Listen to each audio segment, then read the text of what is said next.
Okay, so we're now lucky enough to be able to do some actual digging here at Cerney Wick, and Kieran has kindly offered to show us the ropes since I've never done anything like this before. So I'm going to start by doing what I know. So I've got my PPE here. Do I need this? Are we going to be doing, because I've also got my geological hammer. Oh dear. This is my tool. Oh dear, no. So what we have here is very soft sediment indeed. Right. What we do have some nodules here, so we could do some smashing if you wanted later, because these are very fossiliferous. But this soft sediment here, we want to be using a tool like a trowel. Okay. So there are ways to use a trowel and there's ways not to use a trowel. Ways not to use a trowel are to use it like a pick. Okay. The way to use a trowel is as a scraping tool. So we're using this flat edge here in order to pull back the soft sediment and reveal this harder clay here. This is actually Oxfordian clay, which is very interesting. So that's Jurassic? That's Jurassic, yes. Clay, okay. And this sediment above it is Pleistocene, which is Right. or Ice Age. Marine isotope stage 7 if you want to get specific. Yes, we do. And so what we want to do is this string line here is what we're working up to. So this is a nice flat guide. I always like to think of, imagine if Superman flew over with his laser eyes and shot a nice flat bit along here. That's what we're working towards, because we want to uncover this lovely marbling. Okay, so you might be able to see on camera that we have a darker clay lay here. That is the Oxfordian clay. And this softer sand above here. And if you've got really keen eyes, you may see that there is another layer just above here, which is a clay silt, which I am actually going to put in my mouth right now. Delicious. Why? We're not allowed to shoot it. Because that is a clay silt sand. I can tell by the grain size between my teeth. Okay, don't do this at home. No. Unless you want to be a geologist and then eat all of the rocks. It tells you the grain size. Why your mouth? Why not a little hand lens or something? Yeah, you could use a little hand lens. You could also put it in water and swirl it around. That could take about half an hour. But when you put it in your mouth, you have extremely fine grain. You have extremely fine receptors at the tip of your tongue. You smush it against your teeth and you can really taste, and not taste, but rather feel these sand grains. So I think a round of applause just happened over there. I think I did. I'm not quite sure what happened there. I think something big might have been found, or people are just very happy to hear that you can eat rocks now. I doubt it's that. I think, something's going on. We'll check back with that later. The most important thing right now is that I'm going to eat this clay. Yeah, delicious. We heard the round of applause on camera. Could I, or could you, just like lay it on here? It's kept very level. On the floor. Goes, yeah. So what's that that's come out live? This is a fantastic question. Yeah, so you think do you want a mic? Yeah, do you want a mic? Okay. Yeah. We'll just do some passing around of the mics. Oh. Are you happy to be on camera? Then? Yeah, that's fine. Well, it'll be your shoe. Oh. So this is Millie from. Where are you from? What, university or? Yeah, university or. I'm a graduate from Reading University. Oh, sorry. And you've just found this. This is your find? Yeah. So it's a bit of Ice Age limb bone, we think, but it's quite old Ice Age because it started to mineralise. And how long ago did you find it? Did you just pull it out now, or is this? Have you been working on it for half an hour's worth of work and you've just pulled that out? Is this your best find? This is my first one. Actually. Oh, your first? That's insane. How are you feeling right now? Brilliant. It's really cool. And where's the rest of it? Was there no sign of like this bit here? No, so it ended there, but it looks like it's been tumbled a bit, So, okay, you got your round of applause. You got the eternal glory now on camera as well. What happens to this bone now? Do you take it up to the prep tent? Yeah, so it's going to go up to the conservation tent, and it'll be sort of cleaned up and if there's any cracks, things would be. Yeah. Are you gonna miss it after it leaves your hands? A little bit. Yeah. Oh well, thanks very much for swinging by with that. That was a nice little interlude. Did not expect this at all. So hopefully I'm going to find another one, hopefully in this 5 centimetres of dirt here. So thanks for showing me what I can expect in this ground. Pass you that back. Oh, sorry. Yeah, I was going to say you turn it back, but I don't think you should. Oh. Lovely. I'll get the mic as well. Nice, Sorry. It's good. I've taken boats up before and shovels, so. That's There you go. Good find, Millie. So I told you you'd find something. Yeah, I manifested it. So what we want to be doing is working from the known, which is this area here, this Oxfordian clay layer, okay, into the unknown, which is this Pleistocene layer. Now we know that this Oxfordian clay layer is all across site. We've seen it everywhere. We've got it on the BGS. That this exists here. We've got the Calaways and the Oxfordian clay. So that's the British Geological Survey. Yes. They know what's underground. Oh yes, it's a wealth of information, that is. Okay. So we are going to essentially be slicing like a cake into this section to create a nice flat section. So we're going to be exploring what we've got in here, twisting it a bit. Is that a fossil? I think it might be. Do you want to uncover it? I sure do. I know what it is already. Is it a Gryphea? I think it might be. Oh. This is actually pretty hard. Yes, it's harder than I expected. You'll find it's quite compact as well. One of the reasons it's so compact is this is part of our walkway, but also because there would be about 2 meters of geology that has squished this down. So we find that a lot of the stones are sort of compacted into the clay from successive layers on top. You see right here, I think that's a Gryphea right there, or is it a Pinea? It's just squished into the clay there. See if we can get that out nice and carefully. There we are. That is actually a freshwater bivalve. Oh, lovely. So that is actually Pleistocene in age. Okay, so we got Pleistocene and Jurassic bivalves right next to each other. It's crazy. It is amazing. We have had shark fin spikes turn up underneath mammoth tusks. Flipping heck. It's bizarre, this site. And right here, I think I found an ammonite. Ooh, Woo-hoo-hoo. Anyway, I mean, we're getting carried away. I'm all over the place. It's very easy to get carried away here, let me tell you. But the main aim of what we're doing here is to just kind of clean this back, see the layers that the bones are in, so that we can then do subsequent sampling and analysis of the sediment that they are contained in to help determine the age, as well as what depositional events cause these bones or whatever we're finding to be placed where they are. Where we are digging right now, we actually found a hand axe. Right. So there is anthropogenic activity going on here. It's just a matter of finding it. So what I've wanted to know, and when I've seen archaeological digs before, and what we're doing now, is when we are scraping, okay, we're concentrating on what's coming down vertically, but what happens to all this stuff that's underneath? Because I am scratching whatever this is. There's something hard here. Yes. As I'm doing that, that's getting scratched. So why is it that we have to really take care of what's in this vertical plane, but anything else just kind of gets scraped to oblivion, maybe, or damaged at least? It's sort of the selection strategy we're going through. Is while we are interested in the Gryphea and the fossils that are underneath, compared to the mammoth material that is found inside of the sediment, we care less about this than we do the soft bones and the flint artifacts that are being found in it. But that's not to say that we're not being careful with it.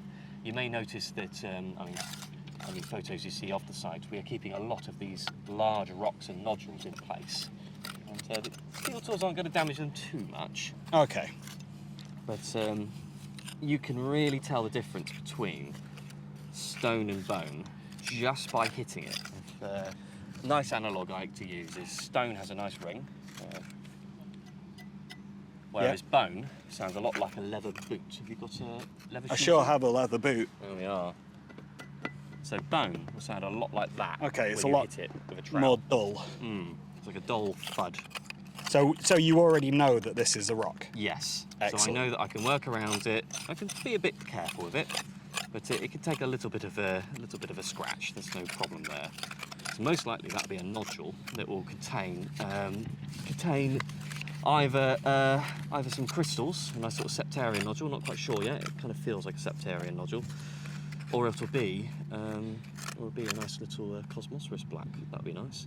Right. Full of ammonites. So just now, inside of the Pleistocene silty sand, I have found the tip of a belemnite. Oh, look at that. Like, you'd be happy to find that anywhere, but I guess that you've got quite a few of these We have so far. buckets of them. No joke at all. We have been collecting loads of belemnites from here, and there's can't quite remember the names of the species, but we have 4 distinct species that have come from the Callaways and the Oxford clay. So we have a very good representative sample of them, as well as some found in situ within the sedlogs we've been doing. Oh, There's cool. another bit there. Another bit here. So what happens with these little bits? I mean, it's not really a lot we can do with these, Not is there? much, no, but some of the belemnites we've been finding have had gryphea encrusted onto them. Ooh! Or the belemnites themselves have been implanted into the wood that we find, because as well as the sort of faunal remains, that we're finding here, we're also finding a lot of flora remains, such as Jurassic tree. Just to Nice. the right of you, we had a very large tree limb pulled up, Right. and that has been preserved to hopefully be on display in the local museum sometime. They're very peritic though, so they require quite a lot of work. But you can really see the amount of life that has attached itself to the tree right there. Right. We've not found anything amazing yet. I haven't found my mammoth that I promised everyone. So another bit of belemnite. Right there. Cool. It's not mammoth though. No, it's not mammoth So, tusk. how long are you spending in any area before you make that big find? Like, a hand axe was just over that way. We had a tree over this way. We've had amazing things coming out. Where is it? Where is it in this little bit? We simply don't know. We ideally want to be working throughout the 100% of this entire Paleo channel, so dig every single little bit that we've got here. But obviously that is going to be very difficult. So we're targeting areas that have turned up bones before, because where we are right now would have been quite a shallow bed of the riverbank, and just due to how sorting works in rivers, we expect a lot of the lighter bones to be washed up in between these softer sediments.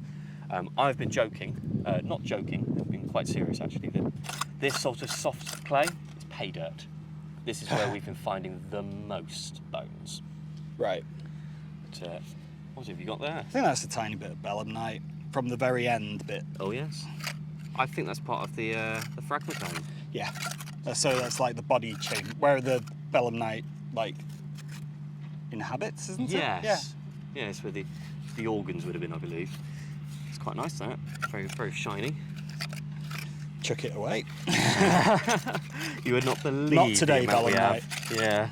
We are looking for belemnites. We're looking for pathological ones, mostly. So ones that have been bent in life. There's a bit of Jurassic tree in here, which is interesting. Cool. A lot of fossil material here. You can see there's just chock full of pyrite there. The moment that starts to dry out, it just Crumbles. Yeah, disintegrates. So we've heard about some pretty tiny things that have come out. Things like we saw a plesiosaur tooth the last time we were here. That wasn't very big at all. Oh no. And I'm just like chopping away at this. How is this normal to be doing it at this kind of resolution? Or do you, if you were doing it properly, would you spend a while just doing tiny, tiny little slices and then flicking through every single little bit just to make sure? In a perfect world, every single grain of sand would be looked through. But, as you can imagine, the amount of time that would take would be measured on the geological scale. But we have methods, we are enacting methods to ensure that the small stuff is being found, while also maintaining the sort of pace that I'm working at right now. Right. So we are actively sieving the sediment that comes out of this, which is where the majority of our tiny bits have been found, such as shark teeth and plesiosaur teeth, even bits of, we found a bird bone, which is... Whoa, I didn't know that. That's cool. Oh, Pleistocene, but we've been joking that we finally found dinosaur on site. So, there's some nice little belemnites there. Yeah, it's a little belemnite collection. Right, I'm doing a really bad job. I think it's because of the angle that I'm at, but... Yeah. I always say you should work towards the section line rather than away from it. But this section line just demarcates where we should be digging up to, so that we can then draw in section what the individual layers are doing. Let's see if we can get another good angle of it. If anyone ever needs someone to find belemnites for them, I will be available. We were keeping a tally yesterday. We had a little competition. While the belemnites are not immediately scientifically useful, what they do inspire is they inspire the younger generation to get interested in what we do. So the non-diagnostics belemnite pieces we've been utilising for community engagement, which I think is a lovely thing to do. It's how I got into archaeology, would you believe it, was through fossil hunting. All right. I found, I was walking around Lyme Regis Beach and an old guy gave me an ammonite, which I still have to this day. And from there I was fascinated by the past, so it really does inspire people. We've got to find something. Where's that hand axe? It's in here somewhere. I can't get around this bit. So I would say, Yeah, go on. use the tip of your trowel and work around it, kind of like if you're pecking at it like a pigeon at some bread. Okay. And you'll find that the shape of the object will get defined just a bit more. Such a versatile tool, this trowel. What is this? Just like another nodule sort of thing? Yeah, that's it feels like a couple of bits of gravel. Sort of Yeah. Would you ever like together. pull things out, or would you only ever excavate around things until you're fully aware of what it is and how it's sitting? Always pull things. Always pull things out. No, never pull things out. We always want to be excavating around the object. Sure. If we were to yank that out and it was something fragile, we don't know if there's something holding on to it on the other end, or if there's some clay that is sticking to it. There could also we be could damage important it. stuff here, couldn't there? Exactly, we're ripping it out of context. Right. So ideally, we want to work around it until the object becomes loose. So I always say, dig down before you dig under, before you dig down. And then dig around, work the dirt around, and it's just a load of rocks. It's just sort of stuck in there. Excellent. There's a bit of flint there. Hand axe? No, I'm afraid not. Just a bit of unnapped flint, I'm afraid. So how would you be able to tell the difference? That's a very good question. So it's quite... Without, because on the other side of that, there might be the most beautiful hand axe. Oh, I wish. In fact, Like I it hope. might turn into a point. So are we damaging this priceless hand axe without knowing that it's a hand axe? And should I stop hitting it? Possibly, but I can tell it's flint just by the sheen on it. There's a sort of a glossy look to it. That's how I know it's flint. How I know it's napped is based on the sort of fracture points that it has. So when you hit flint, when you strike it, it will create it'll break conchoidally, so sort of like in like a banana shape. But when it happens naturally in a riverbed, it will kind of crack and crunch and toss around. So you end up with these sort of ripples that are not really consistent. They're all sort of all over the place. That is a Bit of a Gryphea. bit of a Gryphea. I tell you what, when you had it like that, it looked like You- a bit you of a thought it knife was a bit of blade. a- Yeah, I got a little bit excited there. Gryphea have got to be the most common things that we're finding on this site as well. And a lot of people don't enjoy them because of how common they are, but they have got to be one of the most diagnostic organisms in the Callaways and Oxford clay, because they evolve so slowly. Yeah. They're brilliant telemarkers. Oh, it's attached to a bit of wood, I think, this Oh. Gryphea, so... There's a lovely bit of Jurassic wood there. Looks calcified instead of pyritized. Nice. So, are you bored yet? Am I bored yet? Yeah. Are you bored, not talking to me, but of digging? You've been here for almost a month, and there's a lot of sitting around in the dirt, scraping. I wouldn't have my days any other way. I love this. This is my bread and butter. I've been doing archaeology for a long time, and you know, there's photos of me in the back garden. There's a 10-year-old kid digging up anthills and all sorts of things. I love this. I always think that under every scrape you're uncovering something new, and you never know what you're going to find next. But it's not just about the finds; it's also about the narrative that we're that we're stitching together here Yeah. through what we're doing. And I just think that is so invaluable. Whenever you find a belemnite or an ammonite or a bone, you're seeing that for the first time since it got laid down, be it 214,000 years ago or 165.1 million years ago. It blows me away every single time. You're actually cutting very nicely there. You're doing a good job. I feel like I'm doing a terrible You're job. doing very good. That's very straight. We'll love. Are you being sarcastic? No, I can't I'm tell. really not. Straight sections are so important for understanding the subsurface geology. And in geology and paleontology, people are very used to lumping together one big clump of sediment like this. But I don't know if you can quite see, but there are linear sort of banding going through there. Don't look at my bit. Each one of these would have been an individual sedimentation event. And I just find that absolutely fascinating that we can capture that like that. Okay, so we have this Superman laser going through it, demarking where we are going to dig until. Why do we have to stick to that?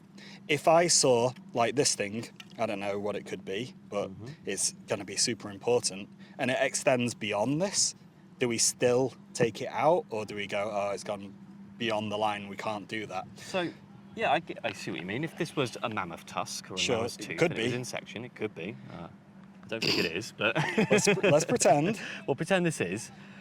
If this continued into the section, while it is important to ensure that it doesn't get destroyed, what we would do is probably preserve it first of all. I mean, paraloid it to ensure it's not going to get done by the weather. But we need it in context. We need to know what layer it's been sat on, so that we don't lose its age.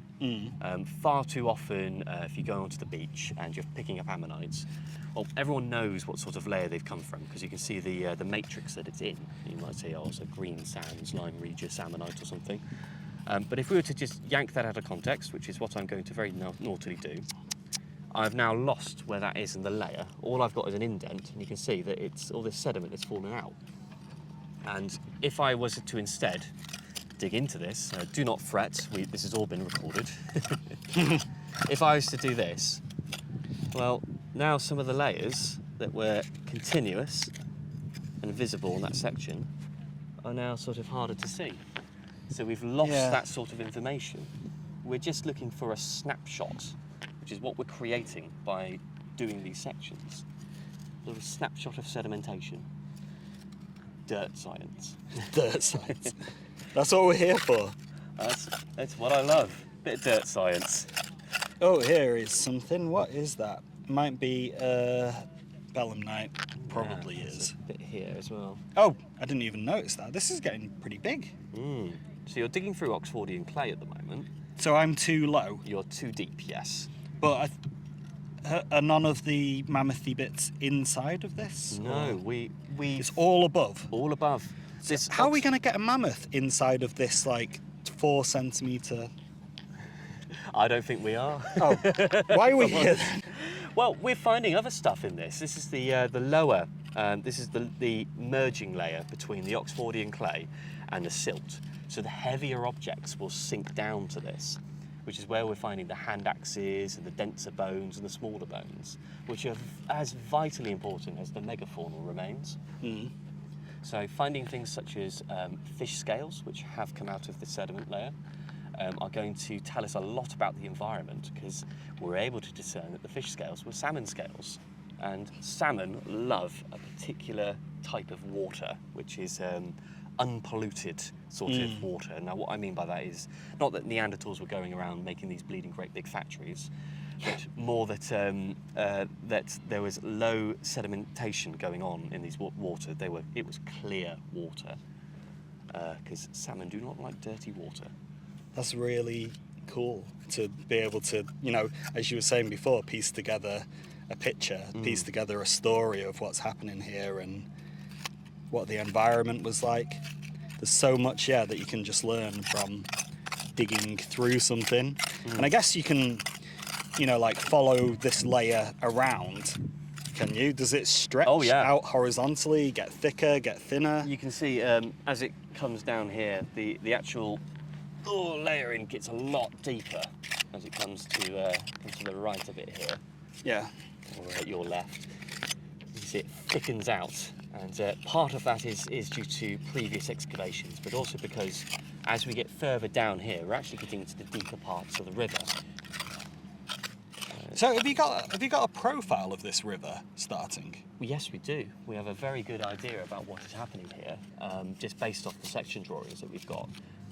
The depth has been telling us a lot, but also that, as all rivers do, they meander, they change, they move in place, and we're getting different depositional events that are happening throughout this river channel. So just behind you, we actually had a layer of very large grain-sized rocks that were stained with iron and triangular sand. And that was telling us that we had a bit of a levee deposit, or more of the bank of the river. Whereas this silt here is more of a sort of shallower, slower moving sort of water. That can tell us quite a lot. There's a nice little crystal there, I think. Interesting rock, if nothing else. Right, that's a piece of bone. Oh, I think you are right. And this is some worked flint. Not Is quite, it? no. But that's a bone. That is a fragment of bone, yes. Mate, we have found the mammoth. I better not shout. Everyone's looking. It's a tiny, tiny little. It was about this big. So that is a very small fragment of bone. Unfortunately, it's not diagnostic. So, But what are we going to do with this now? we're going to bag it up. We're going to tag it that it has been found in this location. It will be Okay. conserved and add to the assemblage. But from that, I'm not quite sure what we could tell other than where it's come from. Yeah. Where precisely did it come from? Right. It would have come from these lower layers. Yeah, the audience are going to leave a comment. They're going to slow it down and see exactly where it came from and be part of this dig. But yeah, I think it came. It was definitely out of here. Yeah. So it's come out of this pocket here. So why don't we have a little explore? Oh, See if there's excellent. any more of it. Bang, helmets there. So this is very soft, very friable material. There's not really any rocks in it. So anything hard that we're going to get in there could potentially be a little bit of bone. That's very nice. You know, I've been on this site for, since day -1, and I've not found a single bone. are you kidding? Yeah. I very rarely get the chance to dig. Wait. Is that something there? Just in that face? That looks like a pocket of clay. A pocket of clay. But there's an orange layer here. I wonder if the camera can see that. That is interesting. Let's have a further exploration of that. So that- orange might be irony? Yeah, I am thinking it might be reduced iron, but it could also be sandstone. It's going to... Yeah, so that is just a bit of sandstone, but it's the sort of colour that we're looking for, as that will be the internal colour that the bone will be when it breaks. Ah, okay. Unfortunately, in a perfect world, these bones would come up in one piece, but sometimes they are the same colour as the sediment, and they will get very slightly damaged. So we try to minimise that as best we can. So, not really seeing much evidence of any more of it, so it might just be an isolated fragment. Yeah. You can see it's quite rounded, so it's likely been transported in the river, and it may just be a fragment of some of the larger bones that we've had around here. Okay. So, yeah. Someone might be able to jigsaw it back onto. Oh, That'd be quite me. something. So I kind of feel a bit stupid just stood here. Yes, shall we get that? We need a back- sample bag. We do indeed. What? Oh, you got them, Oh yeah, always got them on me. even though you've never found the bone. Yeah, just in case. Wishful thinking. So it goes in. So it goes in, Bye. in it goes. And the next thing that we'll do is we'll get it geotagged and located, and it will get ticketed. So we know where it is, where it's come from, and I've got the layer here. This is 4007. So Okay, but then who does this? Like, does someone walk around and they're the sample collector, or do you stick your hand up and shout find? So How does it work? We have a couple of nominated people on site that are using the GPS, and what will happen is we'll bag it, tag it, and we'll find the orange people, the people in orange, so the team leaders, such as myself. We'll come over, analyse the find, just say if it's bone, if it's wood, or if it's worth sort of basically what it is. We will then go and find the person who is nominated for the dead reckoning or the GPS devices. Who will come, locate where it is, tag it in, and bring it up to the conservation tent where it will be conserved. So we have a team up at the top who are working quite hard at the moment to ensure that none of the bone material gets destroyed, because the moment that you pull these things out of the ground is the moment they start to dry out and they can start to degrade. But we use paraloid in order to keep the bone stable in the conditions that it's basically been in for 200,000 plus years. So as you can see, it's already starting to sweat. So Whoa, you can see the okay. water that is coming out of that. So a little bit of like steamy stuff is coming out of it. Would you ever do anything like put a drop of water in this bag to keep it moist, or is that just the recipe for disaster? Yeah, we want to avoid doing that. The reason for that is when you put more water in there, it can sort of dissolve into the bone a bit. And, Yeah, let's not do that. Yeah. But we do want them to dry out slightly, because we want them to take the paraloid that we're going to coat them in. So we use paraloid just because it's reversible. If we are to put something like acetone on the paraloid afterwards, we can then remove the paraloid and do any further analysis on it. And it is completely reversible, which I love. And I honestly think more archaeological units need to start using paraloid. So that's an Something interesting... weird's come up. Is like a bit of sediment, but it is. You're going is to it- laugh when I tell you what this is. Is it a coprolite? No, it's not. So your boots, your shoes have Oh no! have a particular structure to them. Are you kidding me? I'm not kidding you. That is, we have a word for them. We call them shoe turds. It's kind of like almost a human trace fossil. Yeah. Maybe in a few Very recent one. Yeah, years. I like that. Human trace fossil. It's probably come from my shoe, actually. Your fault then. I'm Oh. cleaning up after you. Right, we are getting up to this line now. Mm-hmm. Do you think we've found all that we're gonna out of this? Yes, I think once we work up to the line, we typically continue on further down the area. So, so I'd say this is pretty much complete, and what you're digging up there is Oxford clay, so we don't really need to explore that. Yeah. So we're down to what we call the natural layer, which is this Oxfordian clay. It's just had a bit of dust on top of it, so we'll just tidy that up so people on the camera can see.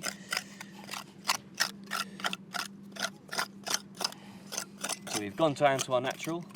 We've dug through the pay dirt, and we have found a bit of bone, which is actually quite exciting. And now we just continue working our way down here until we finish with the section, get it all drawn. I found a little sandy hole, Oh yeah, there's a little pocket. little pocket. We do find that the river has worked stones into these crevices and eroded them out. I've been making jokes at their mammoth footprints. I'd love that to be true, but unfortunately not. You can see there is a nice rock there that has sort of captured some material underneath, which is what we often find. Ah, interesting. It's very undulating, this, isn't it? Yeah. You can kind of see there's a lot of nodules in place, and these nodules, they have a lot of sort of material actually inside of them. Yeah, that's what I'm just looking at. I think this is full of ostracods. Oh wow, that's actually quite interesting. Oh yes. It's gorgeous. If you can see those speckles, they're actually tiny, tiny little... They look like pistachio nuts, but they're actually crustaceans.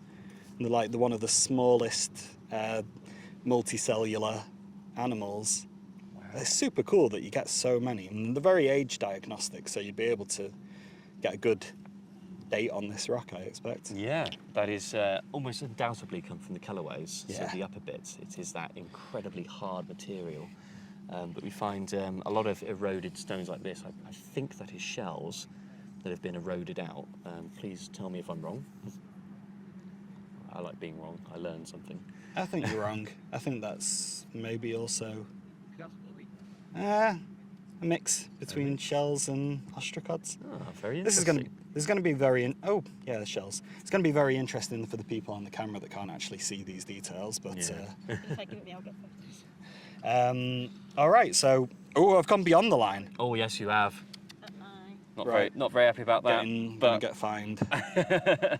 so it's where you get reassigned to, Yeah. to bucket duty.